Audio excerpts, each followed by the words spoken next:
Welcome to a Celtic State of Mind. I'm Paul John Dykes. This is JP Mason. And we are going to be talking about transfers. There has been another one, JP, just announced. Ewan Henderson has signed for Hibs. Now, the big thing for this is just before we came on, you and I don't have the same view on Ewan Henderson, which is great because that's what debate's all about. He signed initially on loan. However, they will be signing him full time permanently in the summer on a 3-year deal. He's only 21. Maloney's obviously quite active at the moment in the transfer market. JP, what does this say about Henderson? I have said time and time again, I was a fan of Liam. I was a fan of Ewan. Neither of their Celtic careers have come to fruition. What's your feeling on Ewan Henderson? I was just saying to you there before we came on air that I just think he's not really a fashionable quote-unquote player in amongst the Celtic kind of mix. Like, he doesn't really seem to have, to my knowledge anyway, doesn't seem to be a guy that's excited out with the Celtic first team and therefore come into the reckoning with a lot behind him. Somebody can easily correct me on that. I'm sure they maybe will, but it just seems like he's not come in with any fanfare, and he's kind of probably going to leave without any fanfare because it doesn't. I don't think if you were to do a straw poll with Celtic fans right now about whether or not they were that fussed about Ewan Henderson going to Hibs, I don't know if there would be that many people that would be overly concerned. They would probably say it's a good move for him. Kind of makes sense. Maloney's worked with him when Maloney was at Celtic. I think that's right. Yeah. So you'll have had eyes on him and seen what he's about, off the pitch as well. Which is obviously a massive factor when you're making a signing, especially when you're giving somebody a 3-year deal.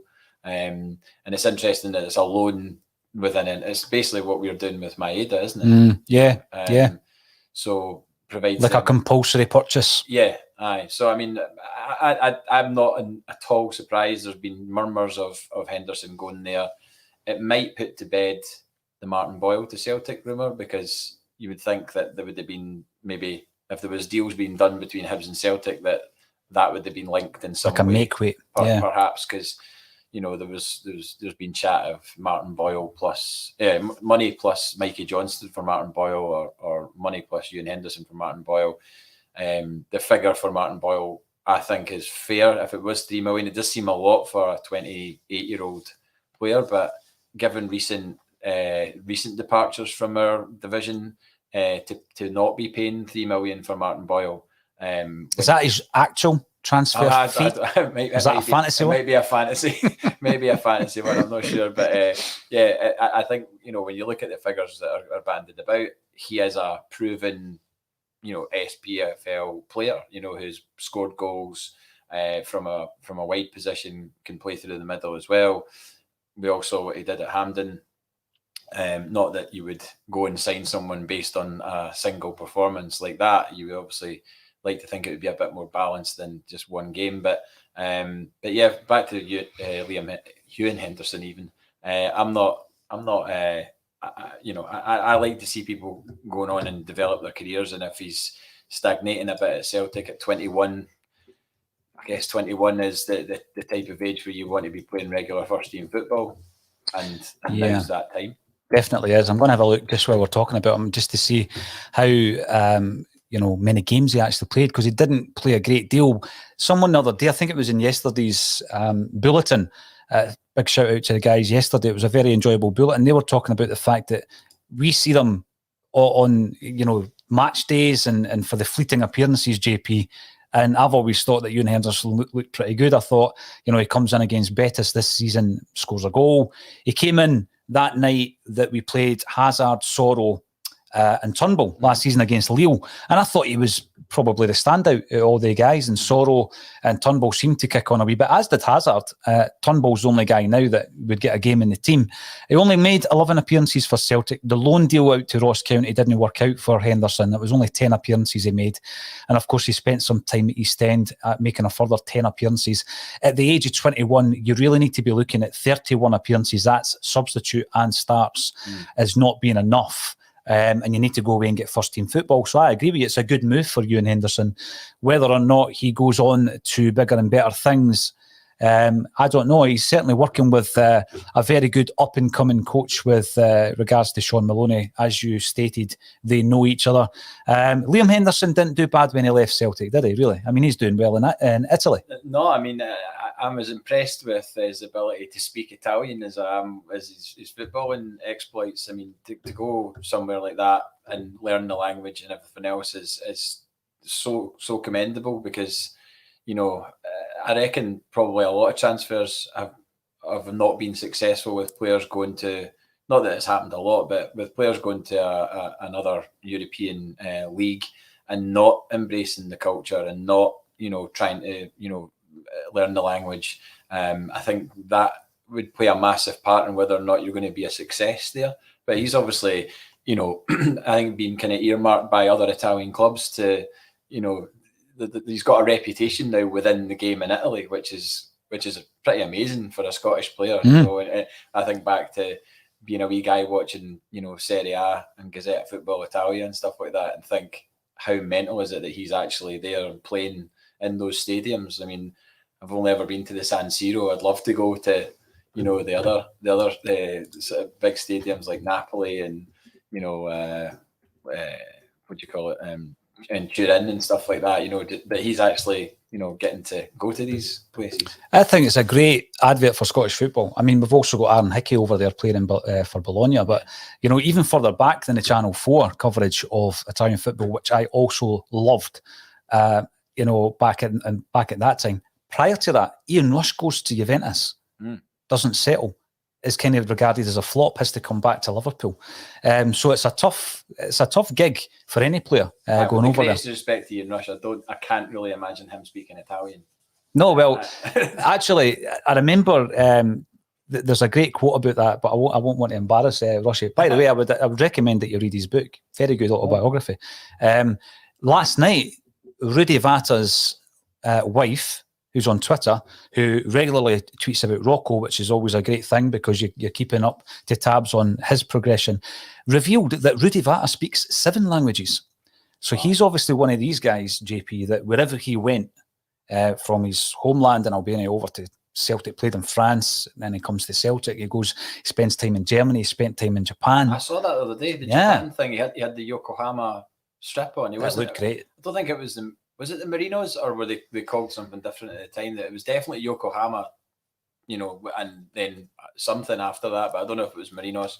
But and he's got like bleached blonde hair, and he looks really 90s. He looks good. The strips look great though. These, you know, obscure kits. I remember when Gary Lineker signed for Nagoya Grampus 8. Oh yeah, I remember it was orange like and yellow. Bizarre. Yeah. Is that on the retro sites? It should be. I've actually looked for that top, and it costs a fortune. It's a cracker. To get an original anyway. They're not cheap. Now, that has been an absolute seamless segue into Japanese football and Celtic's link with Japan, because that's the biggest talking point in terms of the transfer window. Talking of which, Kelvin, our videographer, who I don't think has ever appeared on screen, but works away feverishly in the background, JP, Kelvin was in this morning and he and I were planning our transfer deadline day content. Mm-hmm. We're not doing it from the studio. Oh, we're not doing it from the studio. Wow. So watch this space. We're going to do something a wee bit different on transfer deadline day. We're going to be the sad guys waiting for nothing to happen on transfer deadline day. But you know what? We'll have a bit of a laugh while we do it as well. We'll be talking about all the incomings, all the outgoings. But before we do that, let's have a wee chat about the 3 signings. You've not really had a chance to indulge in the 3 new signings. And again, we're looking back on, you know, football in the 80s and 90s, which I was totally immersed in, not just Scottish football. And I keep saying to Tony, I used to love the pictures when Hulett, Van Basten and Rijgaard all went to AC Milan, and, you know, the 3 countrymen going somewhere else. I'm not comparing any of the players to the Japanese boys we brought in, but we have a contingent coming in now. This is a man in Ange Postecoglou that knows that market so well. You were speaking about Boyle at £3 million. Why shouldn't Hibs ask for £3 million for Boyle? He's a star player. But when you can get the kind of value at the Japanese market as we've undoubtedly got with these 3 guys, then I would actually suggest that Ange is maybe looking further than, you know, the John Souttar kind of link or the Martin Boyle link. What's your thoughts on that? Yeah, I mean, I got a text this morning from my pal saying that it looks like John Souttar's going to the other side of Glasgow, which is fair enough. He's out of contract and whatever. But with regards to the players that Ange Postecoglou's brought in, I mean, we've got glaring, concrete evidence in our number 8 of what Ange Postecoglou, trusts in from that league. I mean, it would be, if there's anybody that's concerned, I mean, not that I've seen many, but if there's anybody concerned about the level of players that these guys are, then, I mean, you only need to point to, a highlights reel of Kyogo Furuhashi in a Celtic shirt. It's no longer, there is a highlights reel video to be made now of Furuhashi in a Celtic shirt. No longer one of these ones where you're watching it and going, oh, well, that's just his best bits from, exactly from the J League. Someone compiled a Raphael video just like that, mate. Remember that. Always remember that. Yeah, and we got hook, line and sinker with that one. But the 3 guys that are coming in obviously cannot confess to have seen anything really of them in detail. I have watched a couple of the aforementioned YouTube highlight reels. I think and I hope that Maeda is going to be the damage. Is he the one that's exciting you? Yeah, I think so. I mean, he's the top scorer in the league. He was asked what he was going to bring, and he just said, "I bring pace and strength in attack." And I just thought, yeah, I mean, a lot of people can say and talk themselves up, but it does feel like he's got the tools and he's got the sort of recent history to back that up. And that patter about going to see the boss, I'm away to see the boss. I mean, I love that. That's brilliant. I really love that, and that kind of excites me as well. And I mean, thinking about how badly we were stretched in December, the squad was, as much as Tom English or whoever else wants to slag about us having international players, and we mentioned this before. But they played Joey Dawson. I know. We mentioned no disrespect to the guy. I know, but we mentioned this before about, like, it's all very well having international players, but you're playing players out of position. Guys haven't played together before. Guys haven't played in certain stadiums before. Ross County away on a Wednesday night, freezing cold. You've not got a settled 11 going into that game. So these guys coming in, thank God we're on the pulse and got them in early, and they'll, well, 2 of them are here, and Hatate's, I think, nearly here. So it's good that they're here early.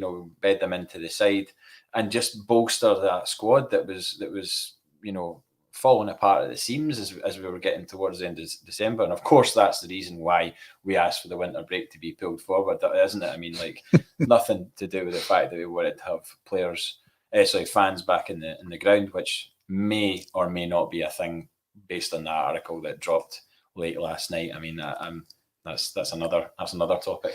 It is. We will cover that before the end of the show, JP. You're spot on there, because it's all about the actual content that's said by the individual, how it's reported, and then the follow-up. So we're all kind of left a wee bit in limbo. I'm not yet building my hopes up that we'll be at the Hibs game when football resumes, but I really am hoping that is the case. When I look at the Maeda, what I like about it is we knew we needed a striker at the beginning of the season. We bring in Giakoumakis, and it's a strange old curious tale of Giakoumakis, because we've not really seen enough of him to write him off. I wouldn't be prepared to write him off anyway at this stage. But he was the player that I felt was going to bring us the strength, the quality up top, maybe a bit of aerial prowess. He might still do it, JP. I can't possibly write him off after a penalty miss against Livingston, because it's been stop-start for him. In fact, it's been mainly stopped for him because of injuries. But we've been talking all season about the deliveries that have been coming into that box. And yeah, fair enough, Kyogo gets onto quite a few of them, but certainly not the ones that are aimed at his head. He's brilliant at getting in front of a defender and slotting it away. Abada's pretty good at that as well, although you would expect him to be crossing many of them in. And we lack a striker to get on the end of it. The amount of balls that Jota has been playing in, we don't have that striker on the end of these. And I kind of thought, is Giakoumakis that player? Prolific last season in the Dutch top division. But it would appear that Maeda certainly is that type of player, isn't he? No, he definitely, 100%. I mean, if you look at the way that he absolutely tears it past defenders, and you can say what you like about the level that he's been playing at, but Kyogo Furuhashi was playing at that level as well and was doing similar things to him. And I think quite a few people have expressed surprise at the fact that Maeda didn't come first and Furuhashi came first. And then I read somewhere someone saying that it was maybe a gentleman's agreement with Postecoglou and Yokohama not to pinch their player halfway through the season. That would make sense, rather than and leave it till the end of the season. So I get that. I also read or heard Dan Orlowitz saying that this was kind of a bit of a robbery of sorts. Celtic paying whatever the figures are. I'm not entirely sure. I've read 2 million, 2 million, and 1 million euros. Well, I mean that all in. I mean, if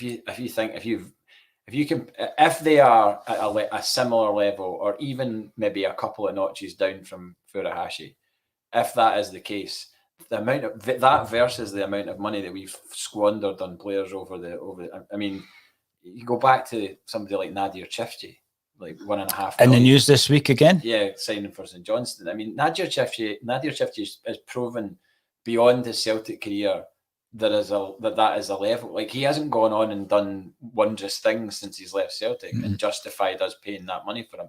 I didn't want that guy at Celtic from the moment that he was linked. I said to everybody around about me at Celtic Park, I was like, this is a waste of time. That guy's not going to do anything for Celtic. He's not going to be a first team player. He's not and folk are like, I'll give him a chance and all this sort of stuff. And I was like, it was the biting thing. Remember, he bit somebody and all that.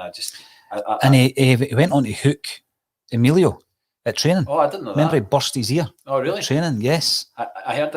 I think it was on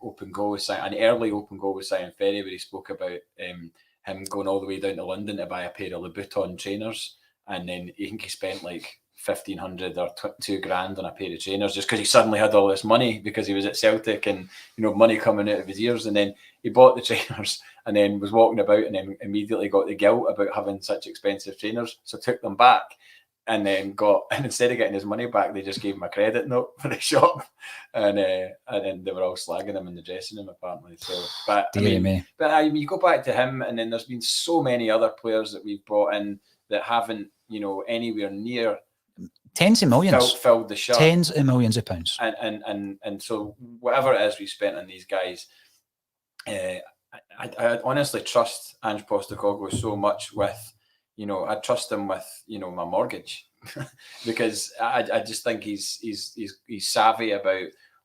I think he knows that any bad signings will reflect badly on him, and I don't think he wants to let the club or let the fans down. And he must get such a buzz from seeing what Kyogo Furuhashi is doing because he's responsible for him being at the club. It's him. He's the reason he's here. I mean, it must have been the same for Janssen and Larsson. Even when Janssen left Celtic, to then watch what Larsson did after he left must have filled him with an awful lot of pride. Yeah, definitely. I mean, see, when you're talking about Janssen again, as well as Postecoglou, of course, managed in Japan. There's another Japanese link there. We went on to sign Nakamura and Mizuno. And of course, we've complemented Japanese buys with another 4 this season. Out of all the links, the only one that didn't really crack on so far was Mizuno. So, it's a market that's worked really well for us. When we're talking about all these strikers that were brought in for several millions, going into tens of millions, JP, it's frightening to think how many guys have come in.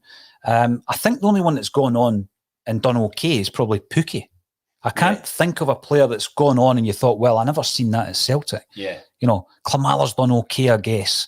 But, the whole list of them from Bangura, even some of the loan deals, Brozek comes in. Remember Powell Brozek coming in. All these guys, Berget under Ronnie Dylan. Now, last word on Chifchi. We give him the number 7 jersey. Oh, I mean, that as well.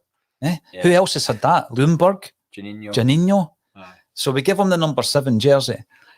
He scores the first goal in Brendan Rodgers' tenure at Celtic. That's a good stat. Albion Ayeti scores the first goal in Postecoglou's tenure at Celtic. Yeah. And it didn't crack on after that. At this point in time, you can probably add Albion Ayeti to that list as well. Well, and when you look at the fees, probably one of the worst, 5 million. Yeah. You know, if you think about that, because a lot of the other guys are 2.5, you know, Bio, Rasmussen, all these kind of players, 2.5, 3 million quid. And then you come to Ayeti, I mean, in terms of wages plus the transfer fee, massive, massive loss. I know. If we are able to offload, and we're asking the question, who else should be offloaded? If we're able to offload Ayeti, and I know the discussion was had yesterday, and I think we can. I mean, there's teams out there that need a striker, right? And people say, yeah, but the wages, etc. Obviously, with the loan deal, you can cut a deal. I mean, the rule is, as long as the team that's paying parties' wages is paying at least £1, you can cut a deal. I mean, a lot of the players that go to teams like Dunfermline from clubs like Celtic and Rangers, or they go to Clyde on loan. Clyde, even a 17 or 18-year-old at Celtic, the wage structure that Celtic have, Clyde can't afford their weekly wages. No. So there's a deal, and it can be done. So we will be able to offload players like Ayeti, but if we do, it'll be very similar to what's happened with Henderson. It'll be a loan deal, probably with a promise to buy or an option to buy on Ayeti. And I think that we probably could offload him if he was to go back to Switzerland. Similarly with Barkas, I reckon there's clubs in Greece who would be interested in Barkas. He's got stock over there. I still am kind of bewildered as to about the sort of thought process with regards to Barkas and this sort of comedic tag that seems to have been put on him by, you see there was that tweet that went around when he started against St Johnstone saying no surprise that Barkas didn't catch COVID, you can't catch, as if to say you can't catch anything else. And it's just like, and then Brian calling him hologram hands yesterday, and it's just like, whoa, like it's such a small sample size. I haven't seen enough of Barkas to be labeling them either, terrible or great. He's just in between for me. He's just a keeper that's played for Celtic. He's not.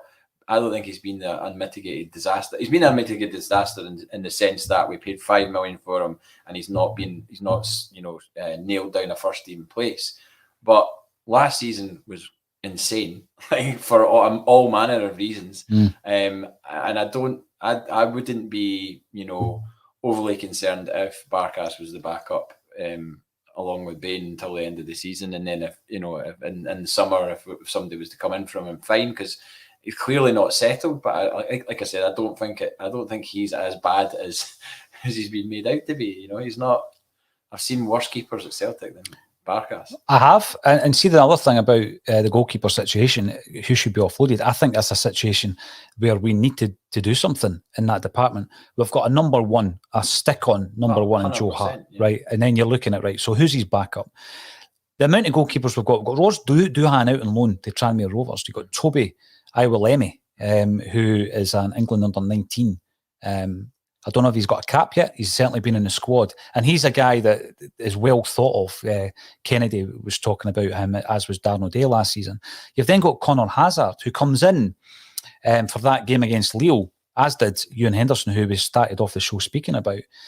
And, up and down. But again, it was a season like no other. JP, he'll be remembered for saving penalties in the cup final, but a lot of Celtic fans don't rate him. After that particular performance, he gets handed a new 4-year deal. And never been seen since, really. He's a Northern Irish internationalist, but again, he's at that age where he needs first-team football. He's 22, as is Doohan. And then don't forget, you've got Barkas and Bain, so you've got 5 goalkeepers there. And a club like Celtic don't need 5 goalkeepers. We really don't, particularly when you look at the fact that the B team, right? So you're going to have players in the B team that you don't expect to be making the step up this season. I wouldn't have expected Joey Dawson to make the step up. Anything is possible. But you need a couple of guys maybe, and then you can dip into your underage players if necessary for B team level. But first picks, first team players, Joe Hart, Hazard, Bain and Toby have all been on the starting lineup or on the bench. For me, that's top heavy. And I think that the likes of Doohan and Hazard, you've got to get these guys game time. You've got to get them out the door. And in Barkas's case, I think we will be trying to push him out. And that's a situation, that's a position that I still think that we might run with Bain as our backup, but I wouldn't be 100% happy if there's a suspension or an injury to Joe Hart in the second half of the season. Remember, Ange thought he could get a game out of Barkas We started the season off with Barkas and goals, and it just didn't happen. Rio Hatate seems to be that utility player that's come in. He can cover a number of different positions, and although he has played left back, I don't think that I'll be saying, well, that's the left back situation sorted out. I think he's filled in at left back previously, rather than that being his best position. There is a versatility there, and I think that if you can bring in a player that can play 3 or 4 different positions, when you're looking at the squad issues that we've had, that's a brilliant signing. And when you look at the, what is it, €1 million, €2 million for Hatate? Yeah, I mean, whenever I think of utility player, if you're of a certain age, like me and you, championship manager, probably, 98, 99, Rory Delap was the utility player. Mate, my championship manager days were 92, 93. Oh, come on now. That's before the real player names were on the game. I was still Nintendo at that point before I'd progressed the PC or whatever. But no, but Rory Delap was like the ultimate utility player. Could play like defensive midfielder, right, left, centre. If that is correct, I might be wrong, but he definitely could play about 4 positions on Champman. And it's not had. It's been a while since we've actually signed somebody who's been labelled that. Because if you saw the sort of poster profiles for the players, it was Rio Hatate, utility player, and he was labelled that was the Celtic official account, I think, and then the rest of them were like midfielder, Ideguchi midfielder, Maeda striker. So I mean, let's face it, quite a lot of the players so far have been utility players this season. If you actually look at some of the teams we've put out, Juranovic, utility player, left, right, back, as well as right wing back. Ralston, Tony Ralston, Liam Scales. Aye. He's played a few positions. He's not played his preferred position yet, which is centre half. Yeah. Is that right? Is that actually his... Well, we put up a clip on the YouTube channel. I'll come back to the clips in a wee while, where Liam Scales talks about his preferred position, and he prefers to play centre half. But as he said, he played left back and left wing back for Shamrock Rovers. So I just think that the situation that Ange has faced all season, bringing in a utility player is music to his ears. From a selection perspective. There's been some games where you've looked at that team, particularly against St Johnstone, where you're thinking, wow, we started the season off with 1 right back, JP. One person who could play right back. Yeah, you could have played maybe Stephen Welsh in there. You probably could have played Uzazi Urigide. Don't think he was ready to be playing right back. And of course, he has played 1 game since then. But Hatate, I think he ticks a lot of boxes, to use a cliche. But before we move on to the third Japanese signing, what I found pretty funny about Maeda was you had Paul Cuddihy on the Celtic website crafting these brilliant questions, opening up. And the question was really in-depth and thorough. And he was being faced with answers like, yes. Loved it. Just batted it back. An interviewee's nightmare, but Paul did well. Ideguchi is the third signing coming in, and he was described by our pal in Japan, Dan, low risk, high reward. Almost like you can't fail because it's a low transfer fee. He's coming, he's taken Ncham's squad number. He's 25 years of age. He's a player who has got European football experience. And he's had a move to Leeds that didn't work out as well. So, there's maybe something in the back of his mind thinking, I want to give British football another crack. Didn't work out for him. And I think that he's the type of player, having looked at the footage and read everything that's been put out by the experts, I'm certainly not a Japanese football expert, he's the type of player that I thought Soro was. So does this open the door for perhaps Soro to move as well? You'd think so. I mean, just thinking back to the Ewan Henderson thing and him coming in against Lille and then not really getting a sniff after that, but Turnbull and Soro did. But we paid transfer fees for Turnbull and Soro, so it's almost like they had to be justified, those guys, whereas perhaps the fact that he was an academy graduate and in that position has maybe gone against him in a sense, because we've paid transfer fees for guys in that same position, and therefore the manager at the time would have felt that he had to play them, or maybe there was influence to play them. I have no idea. That's speculation on my part. But Soro, I mean, I don't think that he has a future at Celtic as a first team player. It's not any slight against him. I'm sure he could play at another club at a different level, perhaps, but I don't think that he is going to be a revelation in the same sense that, you know, a Ralston is, or the rejuvenation of Tom Rogic or anything like that. I can't see a redemption for him at some point down the line, and certainly not this season anyway, because it's far too tight and important this season to be playing anybody that is a bit of a risk. So Ideguchi coming in, again, you know, the manager knows him. And I know that there's been a lot made about the fact that we're bringing in 3 Japanese players and we already have a 4th in Kyogo Furuhashi. But if you look back at the last few years, we've had numerous French players all at the same time. And there's been that kind of French clique that some people, you know, obviously we all loved it because most of them contributed very well. But there was also maybe the idea that there was the kind of lived in their own wee world away from the rest, and that's never healthy in a dressing room. I mean, that's going to happen naturally with these Japanese players because they all speak the same language.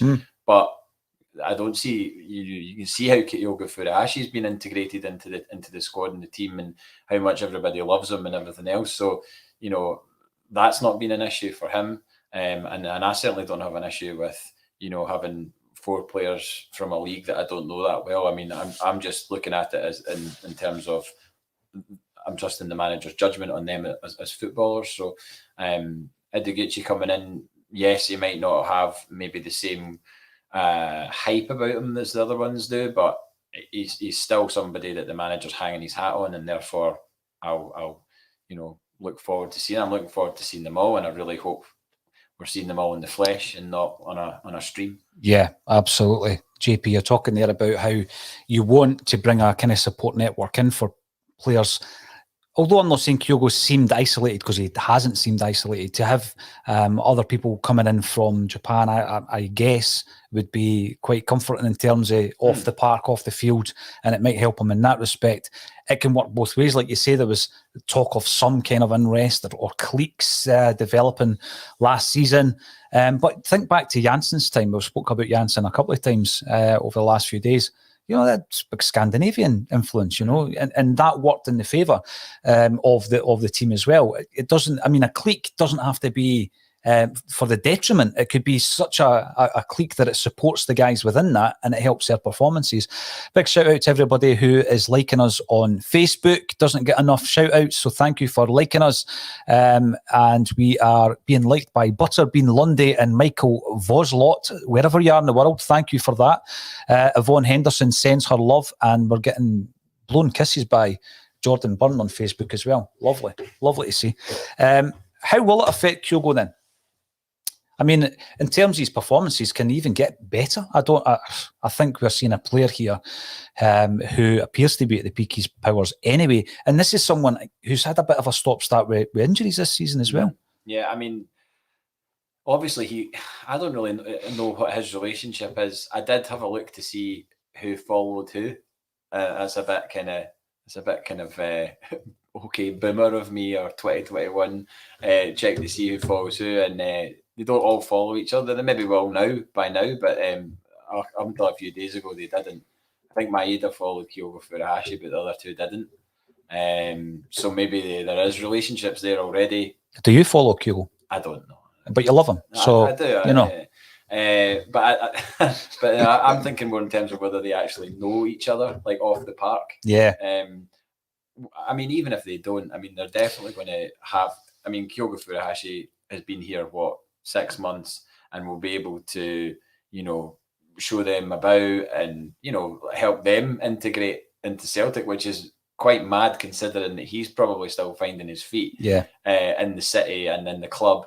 But yeah, I mean, I've saw pictures on Twitter of Maeda being in like a Best Buy or something like that, getting a bottle of juice with a bottle of ginger. Yeah, but I mean, like, I can only imagine how surreal that must be for him to, you know, some, you know, mad Celtic fan to come up and be like, all right, man, yeah, get a picture of it. I mean, maybe he's used to that in Japan. Maybe they get left alone. I don't know, but he's certainly going to have to get used to it here, because he's quite easily identified, isn't he? I mean, there's not going to be too many guys going about looking like him, I wouldn't have thought. So he's going to he'll need to get used to it fast. I like the pictures that people are comparing him and a modern day Larson. and saying there's a wee... oh, with the glasses. Yeah. Interesting point before we move on for that, though, JP. You're talking about the social media platforms that would show that you maybe know the person. My best mate doesn't follow me on Twitter because Twitter's not that type of place, is it? So what one would be the platform where you would follow someone? Is it Facebook? Is it Instagram? I'd say probably Facebook. I'm not even in Instagram. And then Facebook's apparently dead. So I mean, is it? And then another mate of mine said that because it's meta, they'll just everything will all die and it'll become one thing. And the same friend, by the way, was trying to get me to buy what was it? NFTs, non-fungible tokens.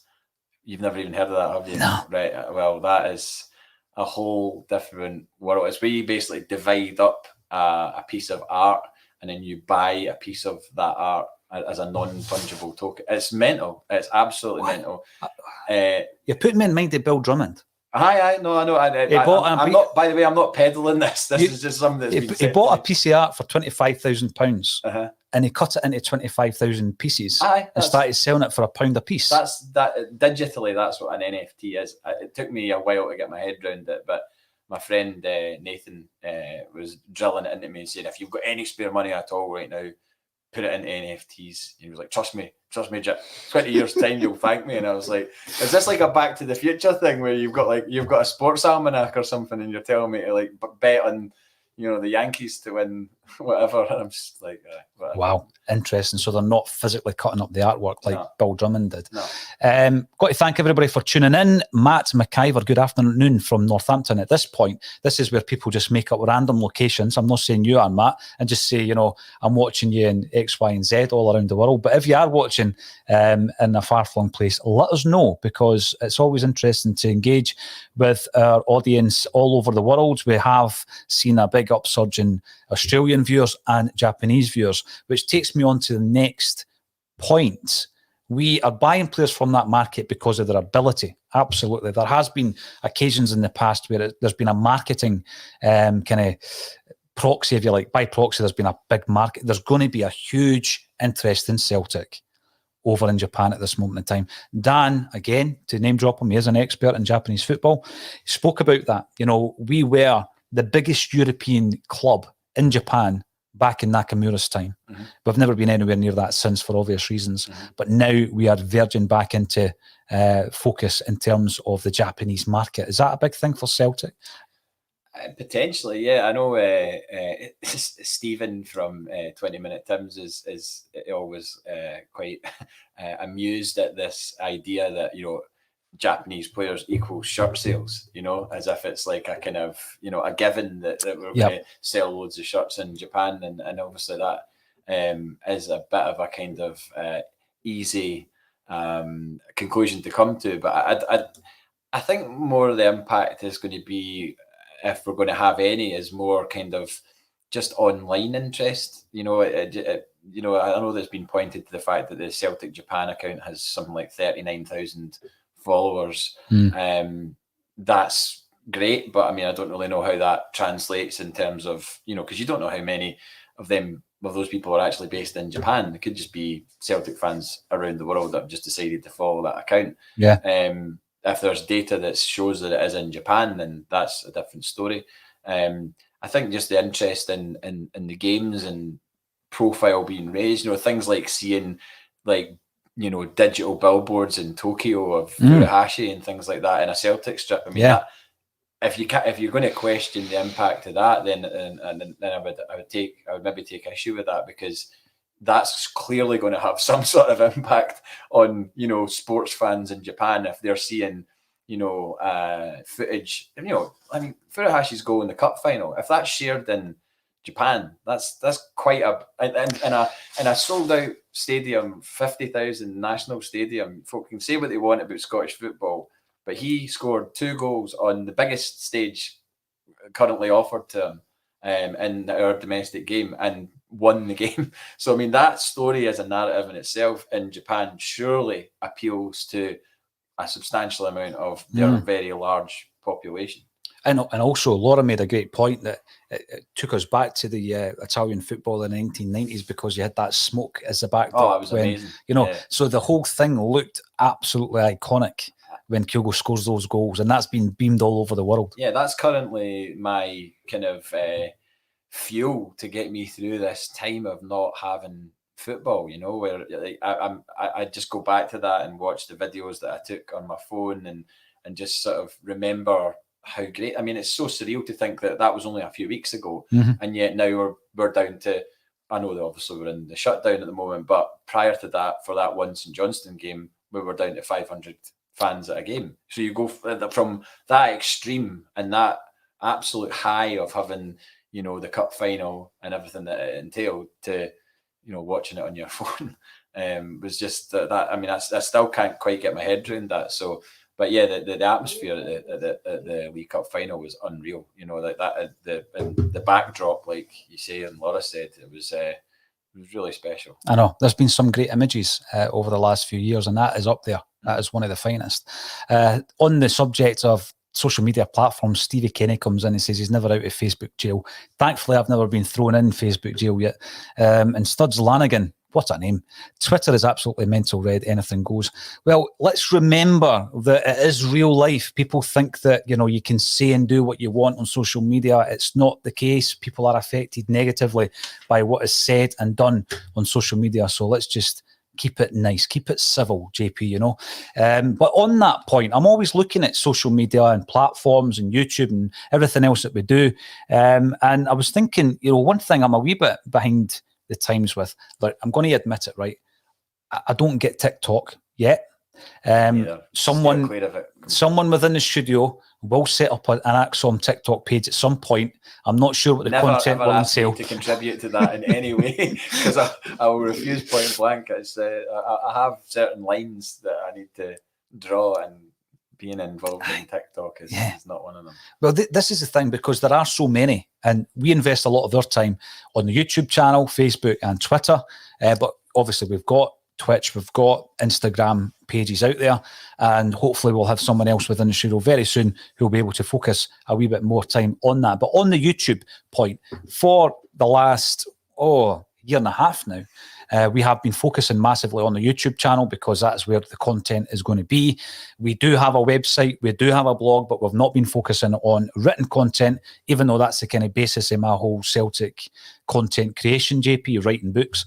It's all at the moment to do with interaction, video footage. So we've got the live streams, which the bulletin is, 1 hour a day. We've got other shows that utilise that, but we're also creating new content all the time. That new content will be, you know, in-depth interviews with Celtic figures. It's going to be little features. We're actually working on a couple of different documentaries that will be released at some point this year. But everything we've done up until now has been, labour intensive in terms of production and editing, but long form, 30 minutes to an hour.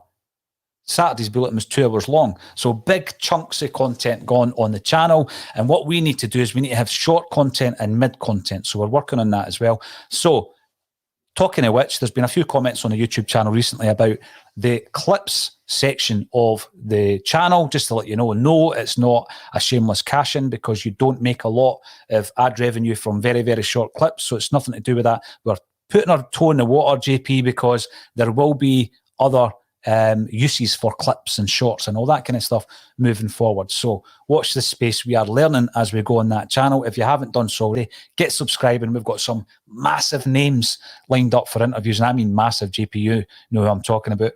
And documentaries. We're actually producing documentaries, and we'll be putting them on the YouTube channel, Celtic related. So loads of big content. That's why there's a massive push on the YouTube channel, because we want as many eyes on there as we possibly can. These documentaries will probably take us the best part of the year to make.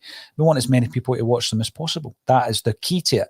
So get on the YouTube channel and subscribe, get involved in the community aspect of it. These clips that we're putting up, loads of comments. So there's a whole interactive element of it as well, JP. And also we attended in person or remotely all those press conferences. We then edited all that content. We're now archiving it on our channel. So watch this space for far more content. I want to talk about strikers, because we've mentioned the likes of Ajeti. We expect him to be out the door. I think Postecoglou's been very fair with Albion Ajeti. He's given him opportunities. and it doesn't look as though it's going to work out for him. So we'll wish him well, and he can move on. And you can see how a change can benefit a player. Shane Duffy's a great example of that, JP. We've got Giakoumakis, who we big question mark. We don't know what's going to happen with him. We don't know how effective he's going to be in the second half of the season. List. I know. The list that we've reeled off, I really hope he's not another one of them, because I mean, you just want that to be a thing of the past, you know? Like, I know. But we'll see. This is the thing. There's always going to be, at a club like Celtic, a lot of ins and outs. There's always going to be players that it does not work out for, you know, and some of them go on and play well elsewhere, like Shane Duffy, like Timo Pukki, right? They've done well since they left Celtic. Tony Watt, eventually, he's done well since he's left. But there's a huge amount of transfers, like you're saying. You just don't want Giakoumakis to be one of them. So that leaves us with Maeda, and we've got Kyogo, and we've got Abada, who can play through the middle. But there has been rumblings over the last few days that Lee Griffiths is going to be punted back from Dundee, and his loan deal is going to be cut short. So, two options. If you ask me, you cut his deal short, which costs you money, but we've done it with Ange this season, or we immediately get him loaned back out until the end of his contract. Would you agree with that? What a curious tale that is. You know, when you listen to how he spoke when he first left Celtic to go to Dundee, it all seemed to be as if it was Celtic's fault. You know, and you know, it was all about, oh, all I need is minutes, and all I need is this, that, and the next thing. And it's like, well, your goal. I think I said at the time, we'll see in 6 months or a year what Lee Griffiths is worth to the game in Scotland. And right now, off the back of the first half of the season, for whatever reason, whether it's fitness or whatever, he hasn't, you know, returned the sort of goals that, you know, you would expect. If you're just talking about him as a footballer, he's not returned what you would expect. I mean, I know Dundee aren't exactly a world-beating side, no disrespect, but I mean, I expected him to, you know, still return more than 2 goals. Yeah. I mean, that's and when you score one and it's an absolute belter that's got Lee Griffiths written all over it, and you run away giving it all this, you think, mate, 2 goals. I know. 2 goals you've scored. So it's not about trying to shut people up. Go and do what we know you could do as a footballer. And it's in a time where we bemoan the dearth of attacking talent coming through in Scottish football. We speak about it all the time on this podcast. When was the last goal-scoring striker Celtic produced? Years ago, decades ago. And a lot can be said about that because it's across the board, JP, you know, and there you've got Lee Griffiths, and he's just fallen into this category, a different category entirely, of what might have been. I mean, Tony Stokes hasn't even got a club. O'Connor probably was out of the game. Watch, though. Yeah, is he? Is that social media as well? Showing off a 10 grand Rolex or something like that. I'd rather see a goal. I'd rather see him scoring a goal. I know. But I mean, Lee Griffiths is 31. He scored something like 123 or 133 goals for Celtic, somewhere in that ballpark. So he was on his way to 200 before all the nonsense, you know, the controversy. This started with when Brendan was in charge. I know. That's how long ago this has been going on. Yeah. I mean, they've all told him to pull his socks up and just play the game. Play the game on the pitch and off the pitch. Act like a professional and be a professional. And it is sad to see because, you know, he out of all of those guys that, you know, your Jason Cummings, your Derek Riordan, your Gary O'Connors, your Anthony Stokes, he's the best of them all.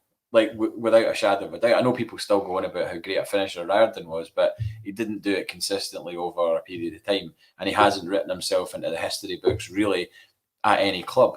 Lee Griffiths has. Whether people like him or not, he has scored more than 100 goals for Celtic and put himself in a category. He's in a club there. He's in a club, you know, and that's, you know, something that you can't take away from him. But at 31, it shouldn't be the end for him. See, the all the guys you've mentioned, and I think Cummins is getting into that category, they've lost 4 or 5 years of their career. Either at the end of the career, like O'Connor and Riordan, just tapered off, or during a period where there was still time to save it, and Griffiths is in that category. If there was a manager out there who was, you know, brilliant at this kind of man management where they can turn people around, not just in the football part, but in life, look at the talent they could have at their disposal. But I've got to say, I can't see it. I think at an age where you're all the man you're ever going to be, JP. You're never going to change your ways. You're never going to unlearn the mistakes that you continually make. No, I mean, and I know that those guys, if they were, I know they definitely won't be listening or watching us, but if they were, Lee Griffiths has popped in from time to time on a Twitter stream. Yeah. Well, I mean, I think if they were listening or watching us, they would be like, well, how many games of football have you played? And, what's in your bank balance and all the rest of it? And that's all very well and good. But we're football fans. We look at what we see on the pitch. We're on the other side of the fence. And, we see what we can see when someone isn't fulfilling their potential. There's nothing worse. It's so frustrating because you're just like, my God, if I had that opportunity. And then people will say, oh, well, if you had that opportunity, you would be susceptible to the, the sort of trappings of success and all the rest of it. And, you'd sort of get carried away with the money and everything else. And maybe that's true, but I just think it's, like you say, it's so frustrating to see talent, not being fulfilled. And particularly when they're wearing, Gary O'Connor has never worn a Celtic shirt, but Riordan, Stokes and Griffiths have. And, you've seen them, do the business. And whenever you see someone do the business and you see them doing it over a course of a season, you think, right, well, that can happen again. And it's never really happened again for Griffiths for a long, long time. Yeah, it's 4 or 5 years now, And as you say, when he was...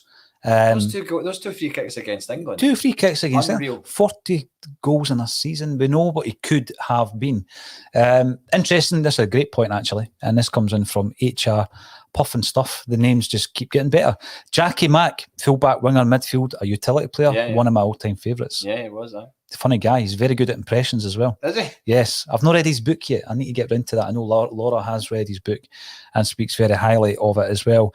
So let's talk about another couple of players then who are already in the building, JP. Jota and Cameron Carter-Vickers. There is talk that we're going to push the boat out, make the deals permanent. It would probably cost us in the region of 10 to 12 million pound. That's a big outlay, but I'm not thinking Barkas, Ayete, Rasmussen when I talk about these two guys. I think it's a no-brainer at that price. Get them in, get them signed.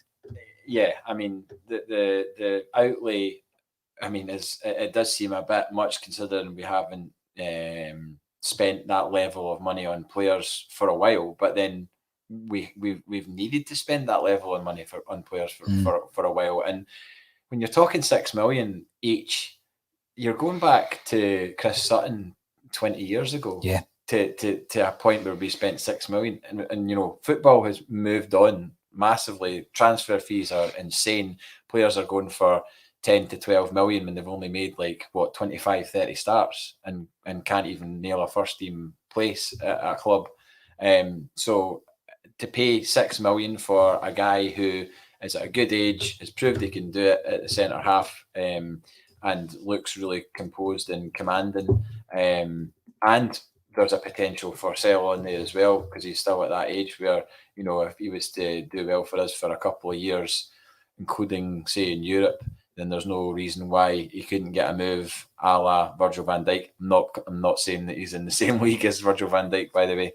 I'm just using that as an example for a centre half going to the Premier League, or going back to the Premier League, should I say. And Jota, everybody has been wowed by him, and had he had more game time between the point where he was injured and now, he would probably be in a lot more people's thinking for half season player of the year or whatever. I think Kyogo's obviously taken that mantle, probably followed closely by Joe Hart for his impact. But Jota has been a sensation. I mean, his numbers are unbelievable. He's 2-footed. He's a showman. He's got end product. He clearly loves being at Celtic, I think. I mean, from everything he's given us so far in social media and media interviews and stuff like that. So I would, if it doesn't happen for whatever reason, I wouldn't then be going crazy at Celtic or Michael Nicholson or anything like that, because ultimately, if the deal's willing to be done on both sides, then it'll happen. There's no question of that. But it might ultimately come down to the player whether or not he's settled in Glasgow, both of them.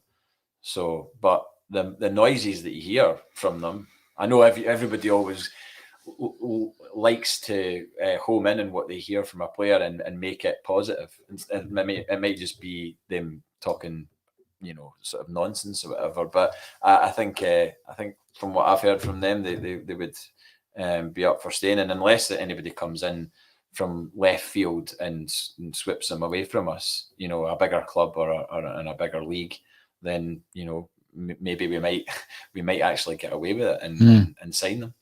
And again, they fall into that category, JP, of the model that we've used so many times in the last 15, 20 years, where, if they were to perform well for Celtic, we get into the Champions League, we put them on a higher platform. There is a massive sell-on potential for both players, I would suggest as well. I mean, Jota coming over here, and really, I think, we point to proof. He's not had the game time he probably would like over in Benfica. If you look at his age, you'd think he would have more appearances. He's had a few loan deals. And when you look at Carter Vickers, who I agree with you, he's been, I'm not going to say an unsung hero, but he's kind of gone under the radar because he's not that offensive player. He's not the entertaining style player. But in terms of his importance coming in and just stapling down that centre-half position, regardless of who he's playing with, it could be Stevie Welsh, it could be Near Beaton, it could be Starfelt. He covered Starfelt in the final as well. There was that, somebody shared a picture online of the two of them holding the trophy, and it said, when your mate is having a bad day, you help him out or whatever. And he did. He did definitely pick up.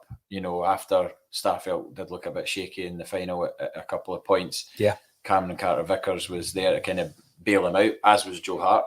With that save. But then that's what a football team's all about, isn't it? Of course, 100%. I mean, if we had every player playing and firing on all cylinders, what a team we'd be. You get performances out of James Forrest, but you don't get them at the same time as you're getting the performances out of Jota. Imagine they were all firing on all cylinders. I mean, that is a prospect and a half. I had low expectations of Jota, I have to admit. When he came in, I just thought, it doesn't look like he has the build to be a success here. Kind of looked a bit like a sort of, lightweight. I hadn't heard much about him really. It was just this guy that we seem to have plucked from Benfica and the sort of Benfica B team or whatever. I didn't watch any footage of him. If there was any show reels to be had, I didn't really watch them for whatever reason. I can't remember why I didn't. I just thought, right, I'll judge him on what he does at Celtic, and I mean, it's actually a crime that he's not included in that Abada, Kyogo, Ange, Sailor / Scooter song, because he definitely deserves to be in there. I want to see his Celtic showreel, by the way. Yeah. But you're right. I mean, when you look at him, he was asked the question in one of the press conferences that we attended, and which is now available on our YouTube channel, about the players he looked up to, and he name dropped Ronaldo, Cristiano, and obviously the Portuguese connection. There's a great picture of him as a kid and Ronaldo, and he's getting his picture taken and all this. And when you look, and I'm not comparing the players, but in terms of the style, the straight back, the kind of elegant look, where he's not a jinky wee winger. You look at the style of Mikey Johnson when he gets the ball, and the low centre of gravity, and the body actually arches and all that. He's not that type of player. He's always straight back, head up. And the skills that he possesses are phenomenal. And, we're obviously putting him on a platform. He's the type of player that I wouldn't expect us to have for 5 years or 10 years. David Boyle comes in to remind us that we also have a new signing coming in from Sligo Rovers, Johnny Kenny, €150,000. I would expect that would be one of these signings like Lawal, where they go into the B team, and obviously we start to try and develop it from there. But yeah, he is also coming in. I'll double check here. I think he's early 20s. Somebody might be able to give me a quick answer on that. We were going against Hibs to get him, weren't we? Yeah, Hibs, and there was some interest from English football as well. So by the way, I think that guy that Hibs have got from Bodo Glimt could be pretty decent. I mean, I know he's only 19, but it seems to be a good signing for them. It does. Maloney's obviously hit the ground running on the transfer front. Monty is asking for specific interviewees to appear on Acsom. I can't reveal who the big interviewees are going to be, Monty, but yeah, they're going to interest you. Put it that way. They're definitely going to interest you.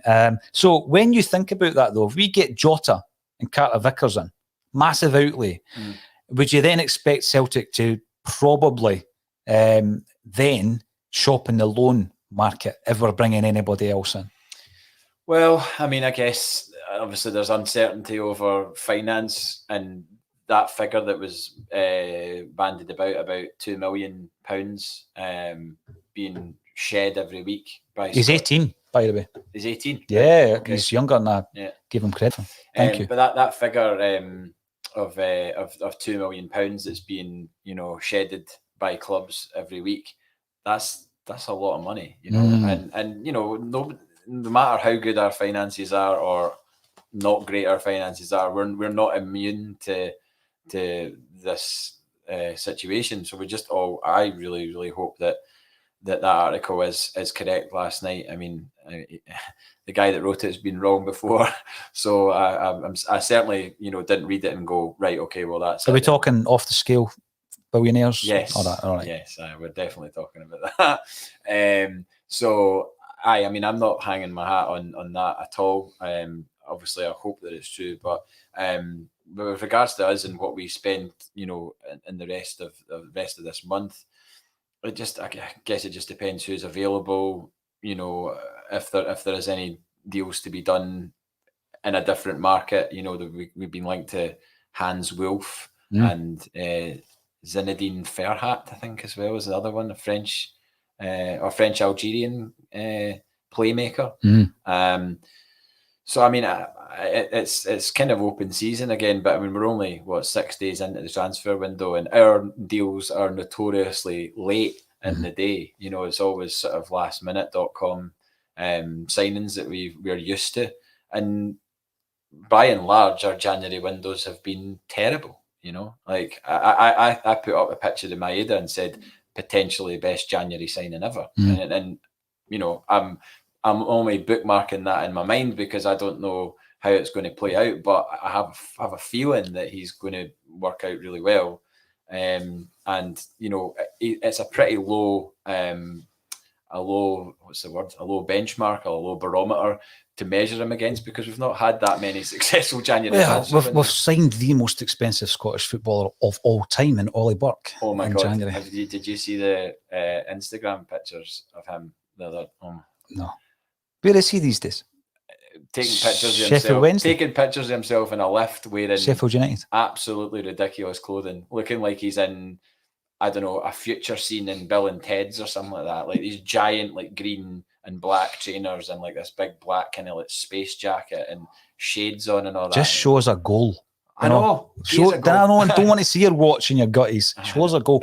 Now, Gary, I wasn't going to mention it, Gary Melrose, but seeing how you bring it up, you missed the opportunity, PJD, to roll out your Ginola comparison again. Yeah, well, Maeda might be that Ferdinand type in the middle. We shall see. For Jota to aim his crosses at. It's been a very enjoyable bulletin, but I'm not finished yet, JP, because how could I possibly talk about the effect and the impact in Japan without talking about that kind of Beatlemania impact that bands have when they go from the UK to Japan and they go on tour in Japan? I mean, they really are fanatical. And I think that, although these moves have not been prompted by that, the club will have a massive presence in the Japanese market. We can see it when we look at the viewers coming in to watch Acsom, for example. And the spike coming in from the Japanese viewers is incredible. So, we talk about Celtic being recognisable all over the globe. I think that's something to be proud of, not just from a marketing aspect, but the fact that, it's been, how long now? 15, 16 years since the Nakamura effect over there, and it's time to go back to them and say, remember us. I will just thinking of, you mentioned about bands going over to Japan. Have you ever seen an interview with Kyle Falconer online with Tim Lovejoy? It was this. With the gloves? Yes. Yes. I have seen that. I've watched that many, many times. I think if you haven't seen that, find it online. Just type in Kyle Falconer gloves. Does it come up with that? Because I used to just type in Kyle Falconer B, like channel B. Right. It was like a kind of offshoot internet channel. He's wearing a tracksuit. He's wearing a shell suit. Because he's not been home from the night before. He was at a party, and that's all he had. I think he'd just been given a bunch of Adidas gear, and he had no fresh clothes, so he put on a full, I think it's a red Adidas trackie. But he's talking about how he's banned from Japan. Like at that in the interview, he can't get into Japan, and he's like, it's pure brilliant here in Japan. He's like they just chuck Fred Perry stuff at you and all that. Because I've never seen anything like it. So I'm pretty gutted I can't get back to Japan. And it's so good because he's definitely still steaming and the rest from the night before. And Tim Lovejoy does his best to kind of keep the interview on track. But it's quite funny. But I know, I mean, like, if you're seeing an impact on the viewing figures from Japan, that's quite amazing, you know. It's incredible. I'd imagine that the Australia thing as well will pick up interest. I mean, there's always been that kind of interest in Celtic in Australia because of the expats, and there's Celtic supporters clubs in Australia. Obviously, there's the podcast Celtic Down Under. And, so, you know, it's not as if we've ever been kind of off the radar in Australia, but I think the more Ange Postecoglou gives sound bites, and what sound bites he gives, by the way, you know, that one about, you know, I don't want to, I don't know about you, but this isn't the type of game I want to see, you know. I want to play games with fans and mate. You know, things like that. And there's a whole host of them. You could make I'm pretty sure someone probably has made a Postecoglou show reel. Yes. You know, of his best bits at Celtic, and he's only been here 6 months. So I wonder if there's a show reel in me comparing Jota to Ginola. Probably. Yeah, that probably could be made up. But, or the amount of times I've said that I always thought Ralston was all right.